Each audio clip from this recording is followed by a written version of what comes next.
lagi di Cakrawala dan masih bersama dengan saya Nisa Dewi dan juga Dr. Asra Al-Fauzi, spesialis bedah saraf dari Surabaya Neuroscience Institute. Dan kami masih akan berbincang-bincang tentang stroke, di mana kami akan mengundang Anda pemirsa apabila Anda akan ingin bertanya dengan Dr. Asra ini tentang stroke, boleh langsung telepon di nomor 031 738 0885. Oke, ini sepertinya sudah ada penelpon. Halo, selamat siang. Selamat siang Cakrawala. Halo. Halo, selamat siang. Dengan Ibu siapa di mana? Halo. Halo, dengan Ibu siapa di mana? Dengan Bu Evi. Bu Evi di mana Ibu? Bu Evi di Surabaya. Oke, Ibu Evi, ada pertanyaannya langsung untuk Dr. Asra? Saya kan kalau tidur gitu ya, terus tiba-tiba tangan saya kesemutan. Kalau lagi apa Ibu? Kenapa? Ibu boleh volume televisinya dikecilkan terlebih dahulu? Enggak, punya kalau tidur, tengah tidur gitu loh. Tengah malam ya, kira-kira jam 1, jam 2. Bangun tuh kesemutan. Terus kalau telepon terlalu lama juga. Tangan kesemutan? Ya. Oke, kalau boleh tahu Ibu Evi ini umurnya berapa Ibu? 43. 43, ada riwayat entah itu gula darahnya tinggi atau yang lain sebagainya? Cuman saya pernah ke terapi refleksi, cuman dibilang dari tegang aja. Oke, kalau dokter ada yang mau ditanyakan dulu dokter untuk mengulik lebih dalam lagi? Ya, ini belum pernah periksa lab sama sekali. Halo? Ibu Evi belum pernah periksa lab sama sekali, Bu? Enggak pernah. Cuma pernah sempat 2 tahun yang lalu masuk ICU di Adusada. Karena? Bukan jantung, cuman dari tegang aja. Jadi kalau udah di pikiran lah. Oke, dari pikiran ya. Oke, itu aja pertanyaannya Ibu. Ya itu pertanyaannya itu tadi. Ya, oke, terima kasih. Silakan dokter. Ya, menurut saya kesemutan itu jangan dianggap enteng. Saya sebenarnya paling tidak itu periksa laboratorium. Periksa lab dulu ya, cek lab apa saja? Ya, minimal itu kadar gula darah, ya, kadar Kolesterol, dan asam urat. Asam urat. Ya, tahu karena minimal itu. Oke, jadi mungkin untuk lebih jelasnya bisa datang ke lab terdekat ya untuk saya mau cek tentang stroke. Nah, orangnya pasti sudah tahu kan ya apa saja yang dibutuhkan. Oke, itu lebih simpel ya. Jadi bisa ada penanganan lebih awal ya, lebih dini. Oke dokter, seperti pertanyaan Nisa tadi, kalau misalkan kan kita bisa mendeteksi orang di sekitar kita. Nah, sedangkan kalau misalkan hidupnya sendiri gini ya, mendeteksi ketika kita, aduh kok ternyata aku ngomongnya pelo ya, kok ternyata kesemutan. Apa yang bisa dilakukan oleh diri sendiri untuk membantu pertolongan pertamanya? Ya, yang jelas, kalau sudah orang merasa dirinya kena stroke, tidak ada yang harus dilakukan kecuali langsung ke rumah sakit. Dan itu. Jadi minta pertolongan orang terdekat ya?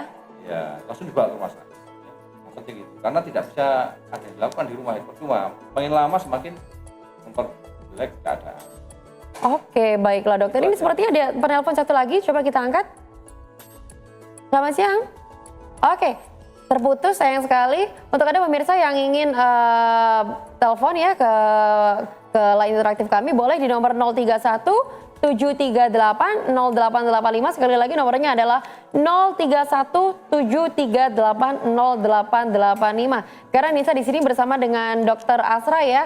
Kita berbincang-bincang tentang stroke, bagaimana penanganan dari stroke ini ya. Penanganan pertama ini dia, karena katanya kalau pertolongannya sebelum 3 jam sudah bisa dideteksi, ini kemungkinannya bisa sehat kembali, ini kemungkinannya besar. Tapi kalau terlambat, nah itu dia bagaimana kira-kira penanganan stroke. Langsung saja kita bertanya lagi dengan Dr. Asra. Bagaimana dokter kalau misalkan sudah lewat dari 3 jam ya, penanganannya apakah berbeda dengan yang dideteksi dini tadi?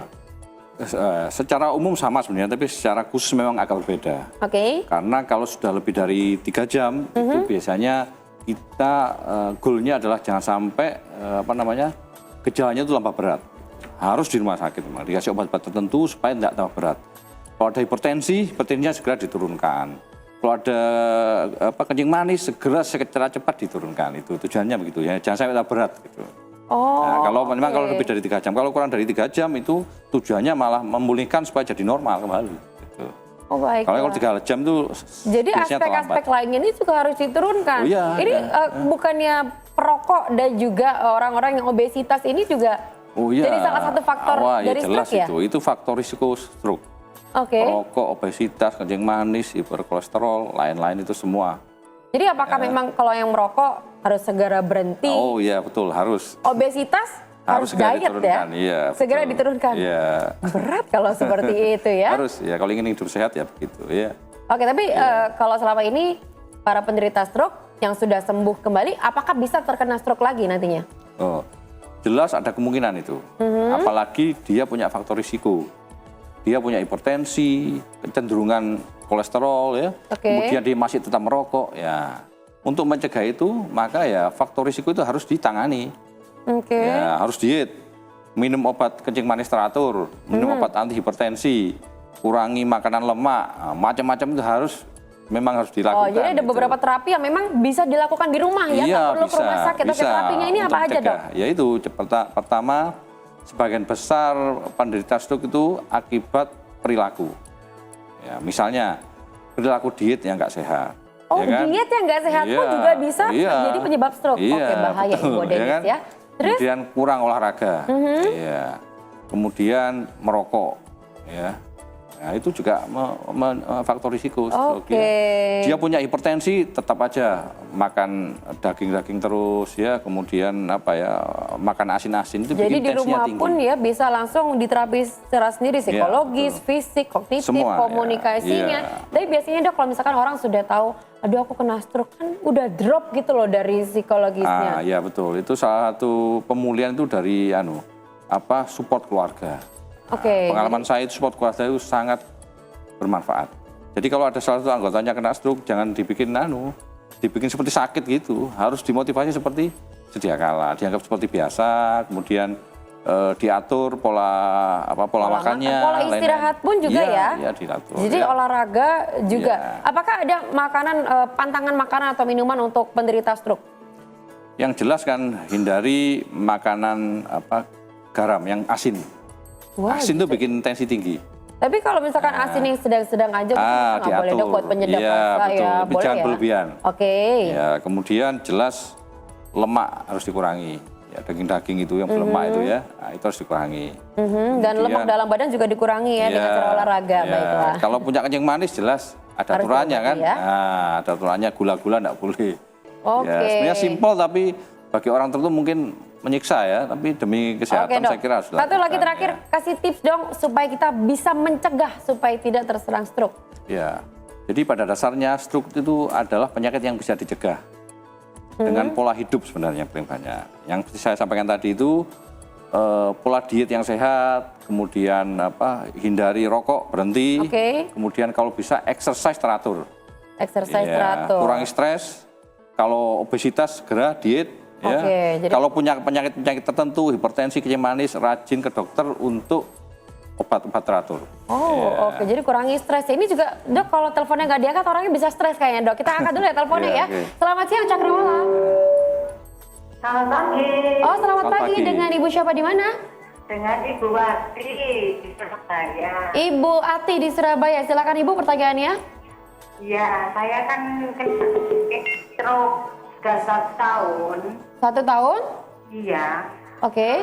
Sampai sekarang ini belum bisa jalan dan tangan kanan dan kaki kanan. Oke. Dokter bagaimana, mau tanya umur atau Iya, riwayatnya? Ibu punya penyakit lain, Ibu? Enggak, cuma kena ini otak. Tapi otak sudah di MRI selama 4 kali sudah bersih. Ya. Terus tinggal kolesterol. Oh ya. Tidak ada hipertensi, Bu? Enggak, sembuh. Tidak ada hipertensi, Bu ya? Enggak ada. Oh ya, oke. Oke, itu aja. Kolesterol. Oke, Ya, itu oke. aja Ibu pertanyaannya. Iya. Iya, terima kasih, Bu Ati. Saya menyembuhkannya itu loh. Ya, terima kasih Bu Ati. Gimana nih, Dok? Ya, ini Sudah setahun ya? Iya, ini salah satu akibat stroke hingga cacat ya, kelemahan ya. Nah, Oke. itu salah satu yang tidak ditangani dalam 3 jam itu. Hasilnya, Efeknya iya. seperti ini. Iya, Tapi jadi- apakah kalau pengen Ibu Ati kayaknya bisa pengen berjalan normal Iya, lagi, bisa betul. nggak, Dok, Jadi diobati? gini, ya, saya tidak tahu MRI-nya Ibu ya, tapi yang jelas tetap harus diterapi, Bu. Ada 2 terapi. Pertama, memperbaiki kekuatannya dengan fisioterapi teratur. Iya. Fisioterapi sama minum obat teratur. Ya. Yang kedua, jangan sampai terkena stroke kedua. Nah, sehingga harus sudah kena stroke, bisa. ada serangan stroke lainnya? Iya, bisa. Makanya harus diterapi itu kolesterolnya itu yang tadi katanya masih punya masih tinggi kolesterolnya, atau yang lainnya saya tidak tahu, mungkin belum check up semua mungkin beliau. Ya, jadi ada bagusnya Bu Atiani kembali check up lagi Bu, check up menyeluruh lengkap, supaya bisa diketahui mana saja yang harus segera diobati. Oke. Tapi ininya bisa diobati. Ya, bisa fisioterapi bisa berjalan lagi ya nantinya ya. Dan harus diketahui bahwa penyembuhan stroke itu seumur hidup. Jangan dikira cuma 6 bulan setahun gitu, enggak. Jadi seumur hidup Ibu ya. Jadi seumur hidup harus minum obat, Dok? Iya, harus teratur terus. Enggak minum obat? Iya. Nanti kena ginjal dong. Wah, ini salah satu pertanyaan yang baik ya. Jadi obat untuk stroke bila dikonsumsi dengan baik sesuai petunjuk dokter tidak akan ada efek samping ya. Oke. Nah, karena daripada kena stroke kedua, maka Ibu harus lebih baik minum obat teratur. Itu ada dogma di masyarakat yang salah itu. Kalau minum obat banyak itu gagal ginjal. Enggak ya. Jadi minum obat teratur dosis tertentu enggak, bahkan harus seumur hidup memang itu. Ya? Oke, semoga para penderita stroke ini semoga bisa segera diobati. Yang sehat ya semoga tidak terserang stroke. Oke, terima kasih dokter atas ilmunya. Dia lebih tahu ya pemirsa ya tentang stroke ya. Dan ini berarti sudah berakhir perbincangan Nisa dengan Dokter Asra di sini. Di mana nanti Nisa akan kembali lagi dengan Denis dan akan berbincang-bincang tentang informasi yang gak kalah menarik seputar olahraga kalau nggak salah. Kira-kira bagaimana beritanya? Simak setelah jeda pariwara berikut ini, tetap di Cakrawala.